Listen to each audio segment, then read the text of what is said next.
Hello, friends and families. Welcome to the EDUCA DPS podcast, where we inform families and connect communities. My name is Javier Ibarra, your host of the English version of this podcast. Today in the studio, we have Corey Canty, School and Unified Improvement Planning Manager here at Denver Public Schools. Our topic will be a conversation about why our child's attendance to school every day matters. I strongly suggest you join the conversation through and listen through the end of this podcast, because our topic is one that is getting a lot of attention nationwide and in our DPS community. But first, let me introduce our special guest. Corey, how are you today? Good morning. It's nice to be here. Corey, I want to ask you, for our audience, can you tell us, what is it that you do for the district, and what is maybe perhaps the most gratifying thing that you do for the district? Sure.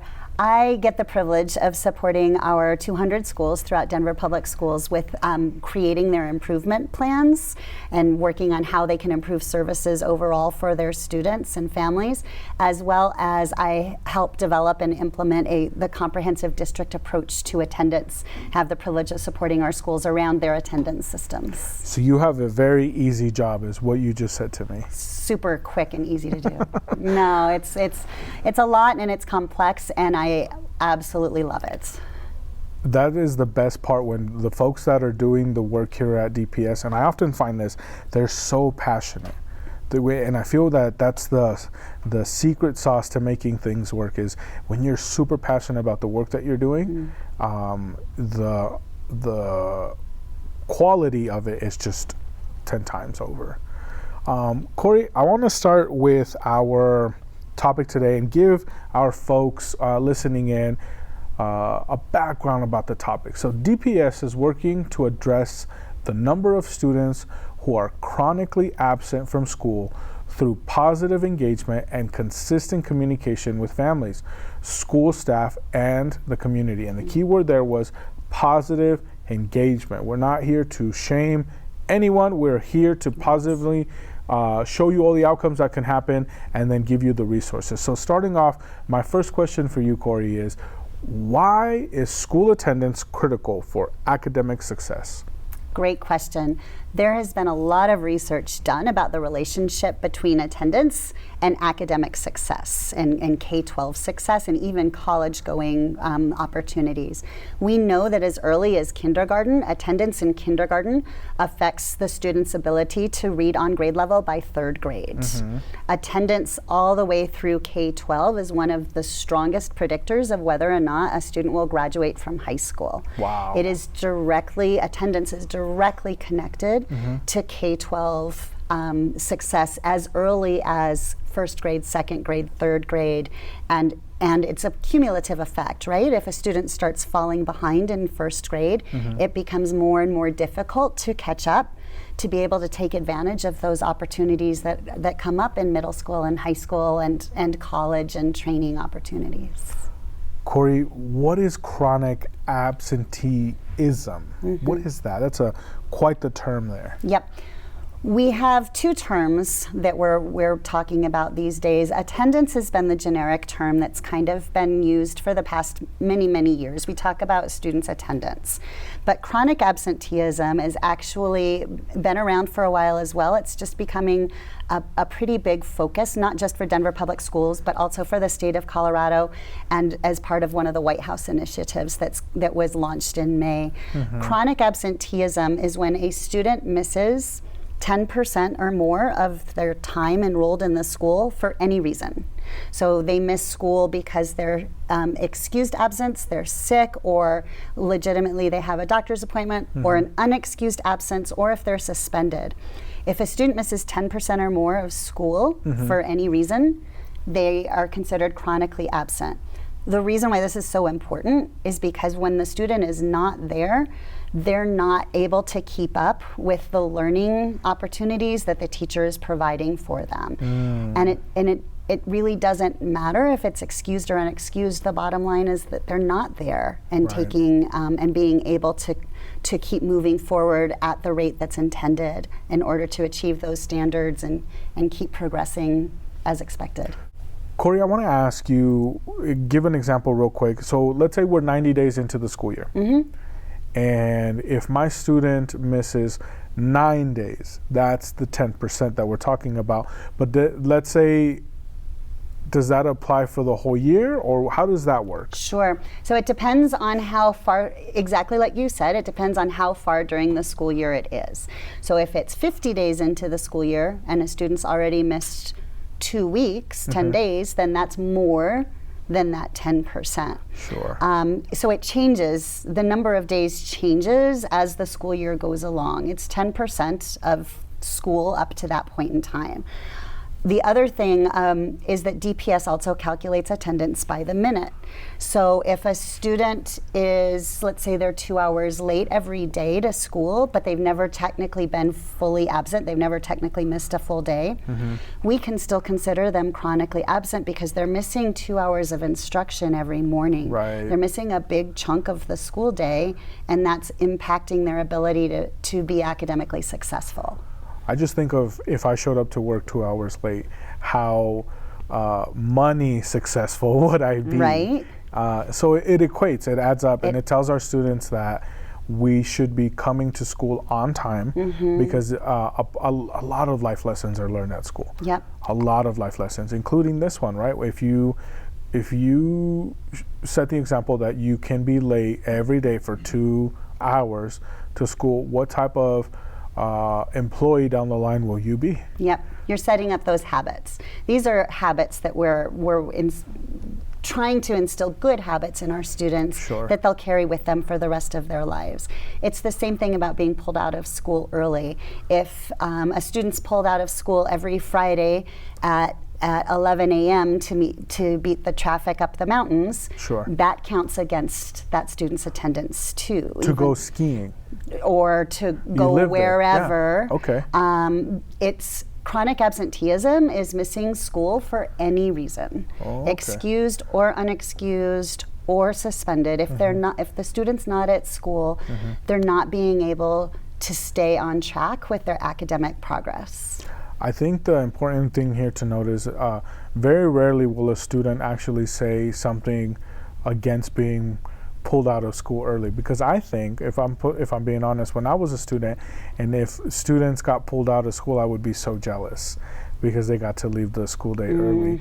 But that's why, as a trusted adult in the family, we need to be responsible for that and understand that. And that's the whole point of this show today, is to talk about this, and then the future work that you and your office team department will be doing along with all of DPS. And so it is great that you're here. But Corey, I have a serious question that I think all of our family members are going to want to know is, does an excused absence count towards the 10% of chronically absenteeism? It sure does.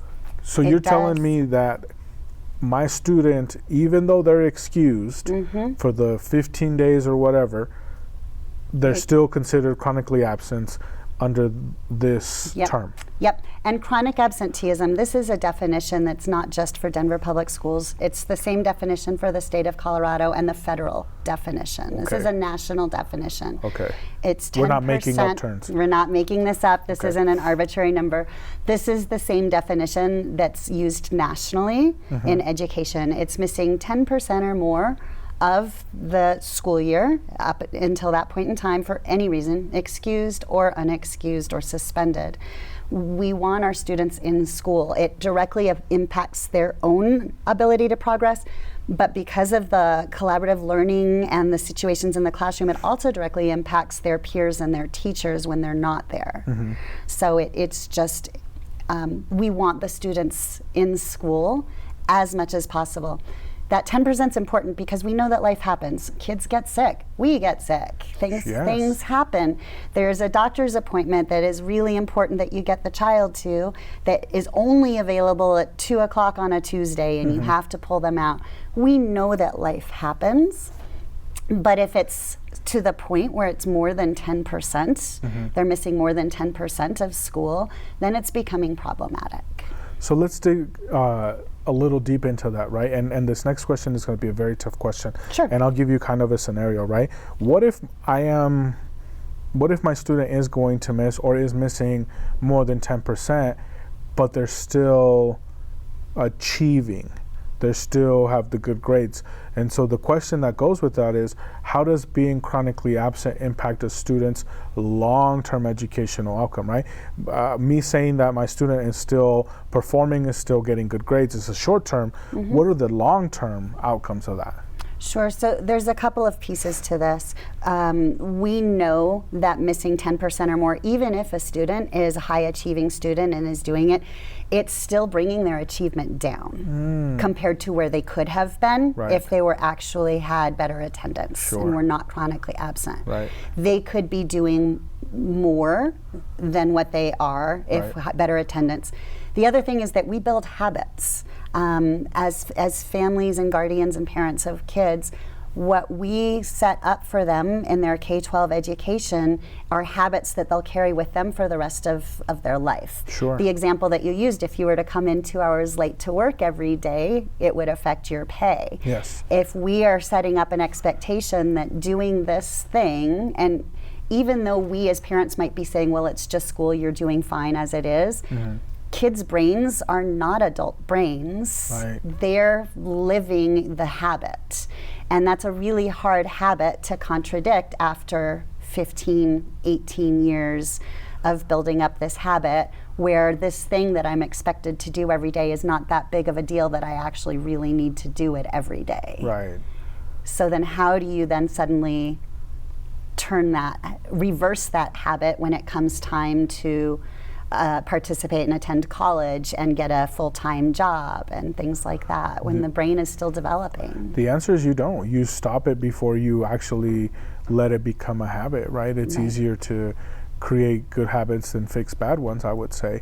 But my question to follow-up question to you with that is, so then how does let's say the student is still high achieving and they're for the most part still achieving, and we know long-term it's going to have negative effects, but what does that do to the other students? What does that do to the classroom setting?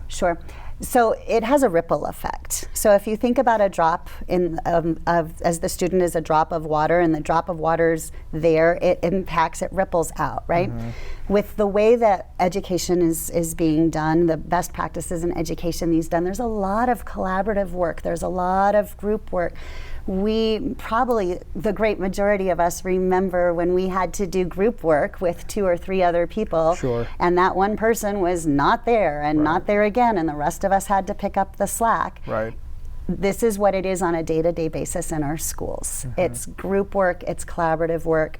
When a student does come back to class, if they're behind, then the teacher will usually have to pause or give that student makeup work or direct support to catch them up, rather than continuing on with the instruction for the rest of the class. It also directly impacts that student's social connections when they're not there. We know many of our students, and for me and probably for you it was true as well, school is a social experience. We go there, we make our friends, we see our friends. Sometimes we get in fights with our friends, but it's part of our learning and development on how we get along with other people. And so when a student is not there, they're not continuing their social development, and it's also impacting their other students that are used to seeing them and need them there for those academic group learning experiences. It's like you said, everything has a ripple effect. I'm just trying to put myself back into high school, and for example, sports, I know if you had bad attendance, you couldn't start. You started on the team, but you couldn't start that week. Or, you know, if it all affects your grades. But I also think, now as an adult, I can see the social and emotional learning, but I couldn't see that as a student, right? Because my brain wasn't fully developed. But it's true, right? You're adding to this environment of your school. And if you're not there consistently, right, you going there and coming back, you going there, coming back, I mean, it all adds to the learning environment, which we're responsible for as adults that work for Denver Public Schools. But also, we have a responsibility to those students, and it just becomes so much harder to catch them up, right? Because I'm sure a lot of parents have told you or have come up with, well, I'll just give them the makeup work. But as we know, the makeup work isn't the same as instruction. Right. And so if that was the case, then we would only do makeup work for public school system. It's not possible to use makeup work as a replacement for instruction. Right. The instruction is specifically designed to get kids to master the standards that they need to be able to progress academically. Makeup work doesn't replicate that. It's a minimum expectation. There might be opportunities to show part of mastery of the standard, but many standards are not able to be done via makeup work packets. Corey, moving along with the subject that we have here today, we've talked a lot about attendance, chronic absenteeism, but can we define how is attendance measured? Sure.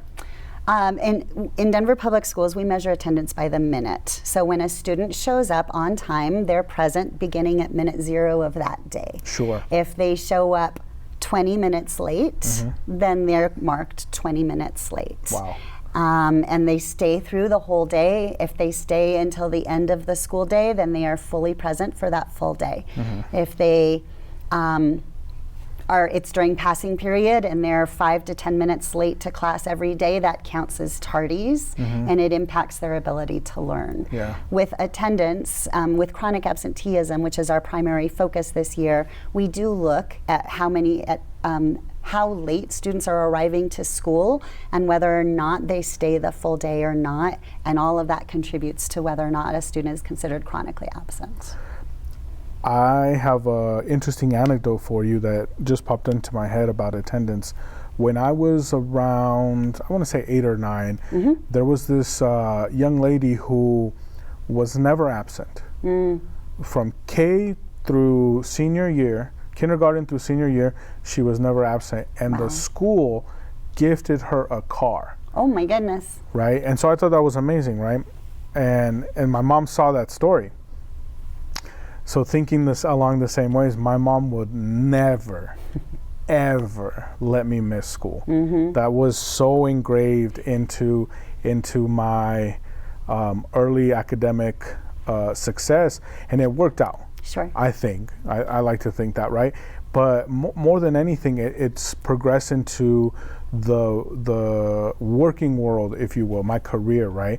And I think that because it was so engraved, and I was able to also, I wouldn't say inspire other students, but be an example, right? They're like, oh, Javier's always here.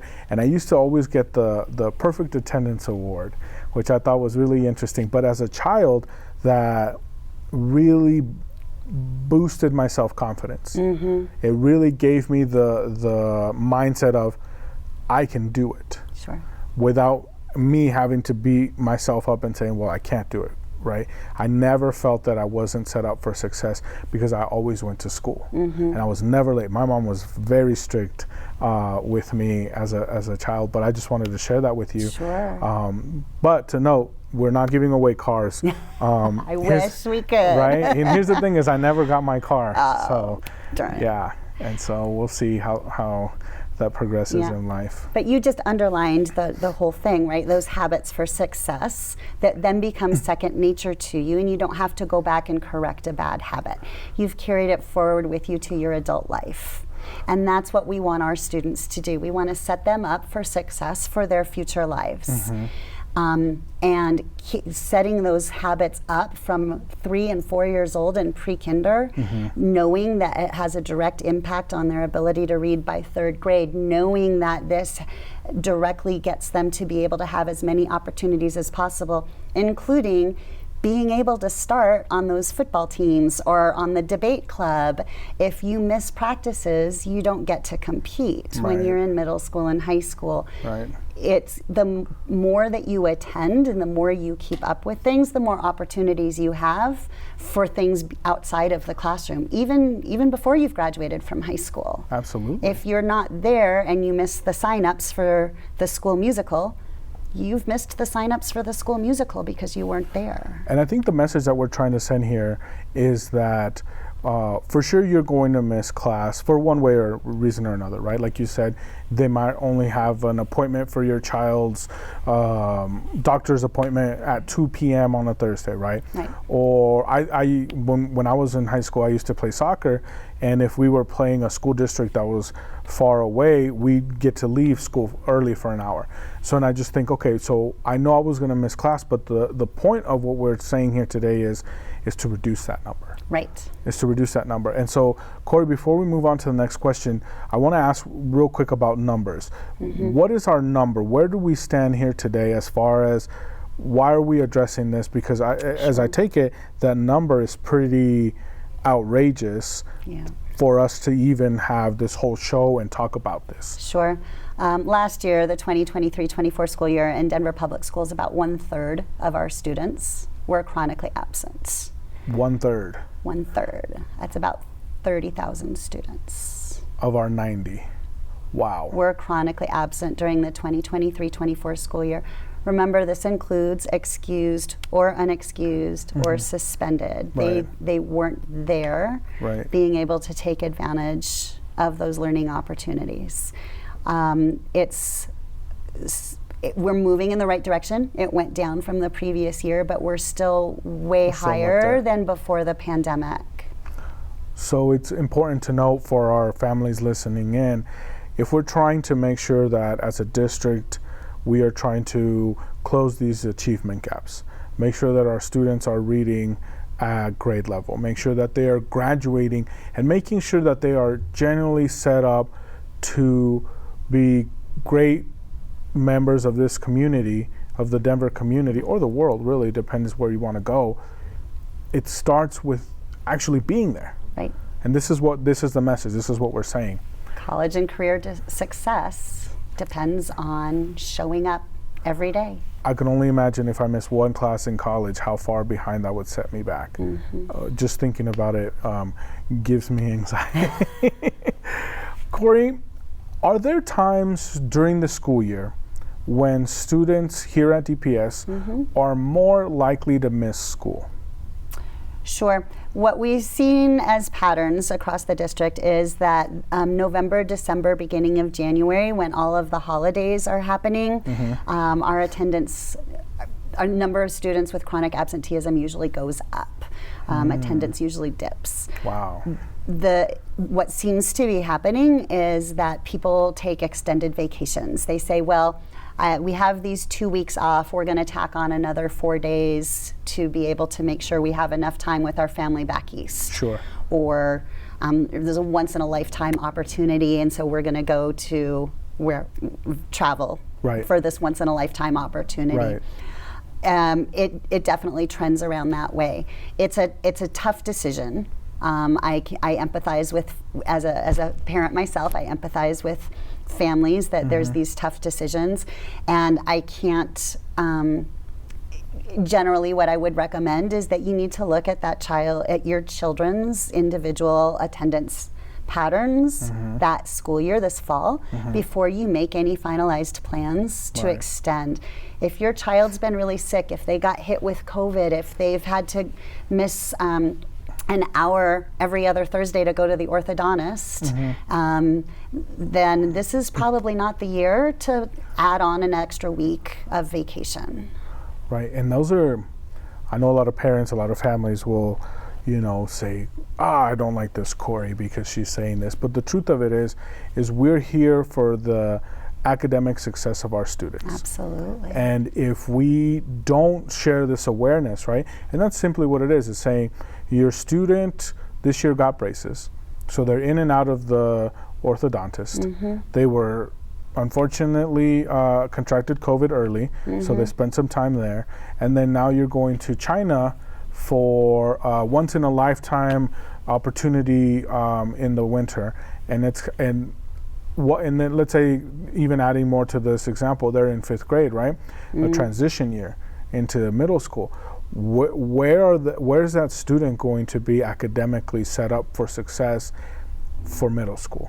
And the answer is they're going to be falling behind. And so Right. A theme that I want folks to get from this podcast today, this show, is when you think about absent, think about falling behind. Those two phrases should be together. Mm-hmm. Every time that your student is absent, you should automatically assume that they're falling behind, Yeah. right? Because that is the case. The data supports that, right? Yes. Just to give you a quick example, and I hope my sister's not listening, but I'll give the example about me. When I was younger, as part of the Hispanic community, it was always common to go back home to Mexico during the winter break. Mm-hmm. But we weren't there for the 2 weeks that we're allowed in school. We were there for the month, Mm-hmm. right? So that we would see what's called the posadas. Mm-hmm. And as we were talking about this, I thought, why did we go in December? Why couldn't we go in the summer when I had 90 days or so? Sure. And I thought about it is, a lot of the Hispanic community at the time, and I know my dad worked in construction. Sure. And so here in Denver, that winter is particularly brutal. It's cold. You're not really building. It sets you back or whatnot. And so because you're not working, you take advantage of that. Sure. You take advantage of that time. And I thought, oh, how exciting. But it is true. I would always come back and I always felt very behind. And it did affect more than just the academics, I would Yes. say, right? And so I think that if we are looking to talk with our families, just be aware, Yeah. right? Be aware of how much time your student is not in the classroom, regardless of the reason. Right. Not only do you fall behind academically for that, and our students fall behind academically, it also impacts that self-confidence and those social Oh, yeah. connections at the school. When you come back to school, even if you did the makeup work as best as you could without the direct instruction around it, and even if it felt pretty okay, you come back and you're jumping into instruction without the historic knowledge that the rest of the class has. Right. So you're trying to jump in and get caught up. There's a self-confidence issue. You feel frustrated because you're not getting it as quickly as others. You missed out on the whole pre-work conversation that happened 2 days ago and then yesterday, and now you're expected to jump in without having that background knowledge that's necessary to be able to do that work today. That's not able to be replicated in makeup work. So there's a self-confidence and a social piece of that Right. that is also affected beyond just the academic standards and proficiency. I'm glad that you highlighted that because that's important for awareness of what we're doing here today. Corey, my next question for you is, what are some common barriers to regular school attendance and how can they be overcome? So up to this point in our conversation, we assume that it's mostly vacation, or I at least have assumed that it's vacation, it's doctor's notes, but I know that for some of our families, there are true barriers from keeping them from their students being here on time every day. So can you enlighten us on what those barriers are? Sure. The couple commonalities that we've seen in terms of barriers is there is an issue around transportation. Transportation, particularly for our secondary students and sometimes for our elementary students as well, Sure. Can be really difficult, especially if students are expected to walk to school and they need to cross a busy street or even go under the highways.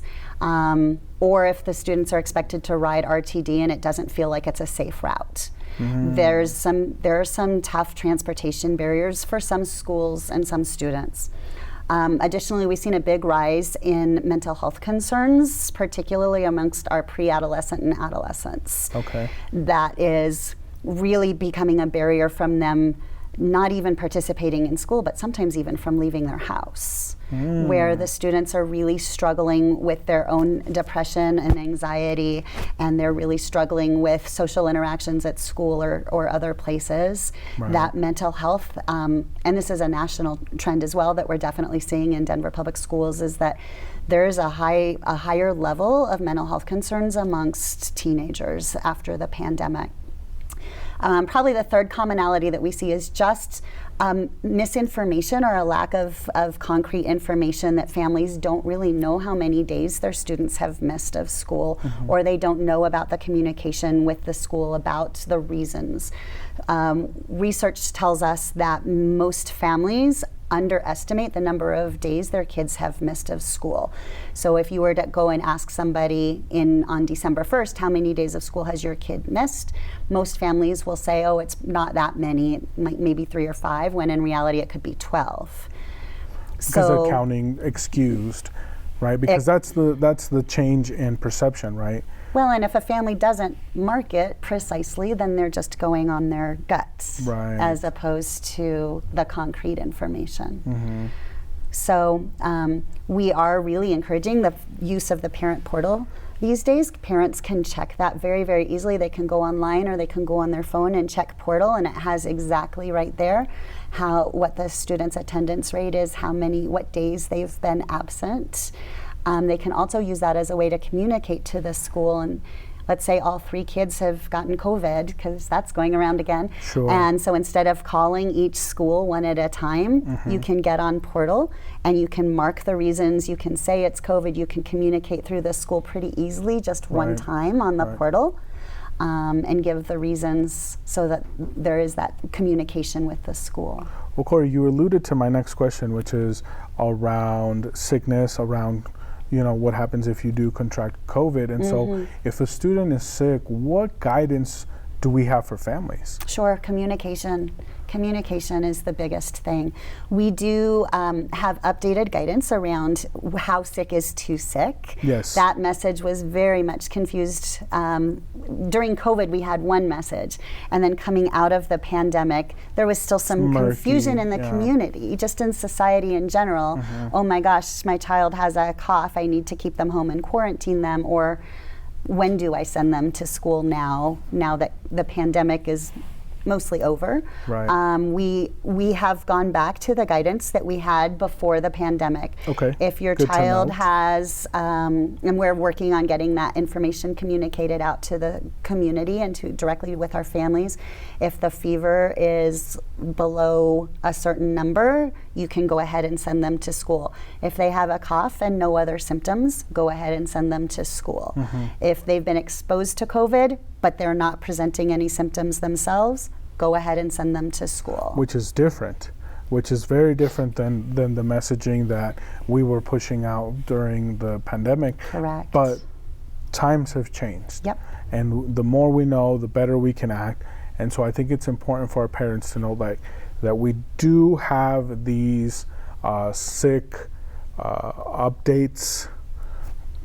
Let's reword that. How sick is too sick? How sick is too sick updates on our website, so that you can see as a parent or family member and make that decision for yourself, especially if you know that you have a 2-month vacation coming up to China, right? And so these are important decisions to make. Sure. And when in doubt, communicate. Say, I'm not sure. They have this fever and a little cough. Let the school know, and communicate, and jointly together as a partnership, we can make the decision that follows the guidance that's being put out from the state of Colorado. Corey, my next question for you, and we've talked so much about the awareness, the numbers, how DPS, how the national scene looks like, but let's talk some strategic outcomes, some tangible things that our families can do to effectively address and reduce chronic absenteeism at home. Sure. So the first thing that's really important is to make sure that you're monitoring your students' attendance. Are they arriving in class on time? Or when you drop them off at school, are they hanging out and showing up 20 minutes late? Okay, good to know. Yeah. Those kinds of things. Make sure you're actively monitoring and regularly monitoring your child's attendance at school. Other thing is building those habits. We've talked a lot about habits, but what can parents do to build those habits at home? Making sure that they're still youth, right? They're still kids. Even our 17-year-olds that are 6'2" still do not have fully developed adult brains yet, and they still need this family support. what can you do on a nightly and every morning basis to set that to set your child up for success? Right. Make sure that bedtime is appropriate for the child and that they're getting enough sleep. Make sure they're waking up in time in the morning to get some sort of nutrition in them and get out to school so they're not rushed and running late, because that makes all of us a little crazy. Right. What can you do setting out clothes and backpacks the night before so that things are ready to go in the morning to make the morning easier? It's those day-to-day habits that, again, those day-to-day habits are setting your child up for success, not just in K-12 education, but those become lifelong habits. Right. To get them successful through college when we're not there, right. to hold their hand and make sure their alarms are being set, and they're expected to do it a lot of times independently, and except we're footing the bill. Right. And in career, so that they don't have those disciplinary actions for showing up late to work every day by 30 minutes. I could see how having unhealthy habits, I wouldn't say unhealthy habits, but habits that don't set you up for success, do just that, right? I could see if you didn't set your clothes and didn't do your homework and didn't wake up on time, I could see how you would just say, all right, well, today's just a wash. Yep. We'll try again tomorrow. But if you have enough of those days that are considered just a wash, then now you are... They build up. They build up. And it's a great example of using that in college where... You're right. If no one's going to say anything if you miss class, right? For the most part, there are some classes that I know some labs that counted attendance because you're essentially paying for it. But when you get your grade back at the end of the semester, the number of times you showed up, because part of the homework is showing up. Part of the work for the class is showing up, right? That's part of what you're doing, is accepting the knowledge, and then you go out and practice it. And so your grade, if you're not happy with it, well, what were the habits that you did that led up to that, right? And so it's important to establish those now, and even more so when you get into the working world, so that you can get the job that you want, get promoted, learn the on-the-job skills. It's just a trickle effect, but it starts now. And a lot of folks are like, I equate it to someone who just graduated college thinking about retirement. I equate it to that. Yeah. Right? Because it is so far into the future, it's not even in consideration, right? It's the same thing. Why is it important for my first grader to attend every single class? How is that going to help them in college, so many years down the line? What's the math there? 15 years down the line. But it all adds up. Yep. And it's a quicker span than retirement. Right. And with college, it's even a bigger stakes. If their classes only meets twice a week, because it's a Tuesday, Thursday class, and you miss one, and you're like, oh, well, it's a wash, I'll try again tomorrow, that's half the class for that week. Right. So starting those habits young is really important. And we also know it has a direct impact on their school year this year as well, socially, emotionally, and academically. We know that attendance in kindergarten is directly correlated to being able to read at or above grade level by third grade. Sure. That research is very, very solid. Right. Students that miss more days in kindergarten and even preschool have lower reading levels in third grade. And that's the snowball effect. When you're already behind, when you're 8 years old in third grade, it's hard to catch up to be ready for sixth grade when we're already behind. Right. Because then you have to double down, triple down, and it's hard to do. Right. I'll take this moment before our last question to plug in the READ Act, the Colorado READ Act, which says that all students should be reading at grade level by third grade. And the research shows that up until third grade, you're learning how to read, right? Past third grade, you are reading to learn. Yep. And so if you don't know how to read at grade level, how much can you really learn? Right. And it just snowballs. So I'm glad that you mentioned that. Corey, my final question for you is, what support systems does the district have for students struggling with regular school attendance? Sure. We have a variety of supports. It really depends on what the root cause is for the attendance problems for that individual student and family. The biggest thing that I would say is it's all about communication. Communicate, communicate, communicate. We want to partner with families in order to support the family and the student. But if we don't know what the barrier is, we don't know what resources to plug in and what strategies to use to support. If we're not getting the communication from the families around the true root cause, and maybe it's embarrassment or whatever the issue is, but the more we can have that honest two-way communication, the more that the schools can plug in the resources that we have, or as a district team, we can go out and seek out additional resources to help support the families and the student with improving their attendance. We want the children to be successful. We want them at school. We want them to shoot for the moon. We want them not only to be at or above grade level, we want them to soar. And in order to get the students to soar as high as possible, we need them here as much as possible. And we need the partnership with the families to be able to account for those barriers, those things that are getting in the way. Absolutely. I mean, our tagline here at DPS, our mission statement, is every learner thrives. And it's hard to thrive if you're not coming to school. Absolutely. And we can't support and activate those resources for families if we don't know what resources are really needed.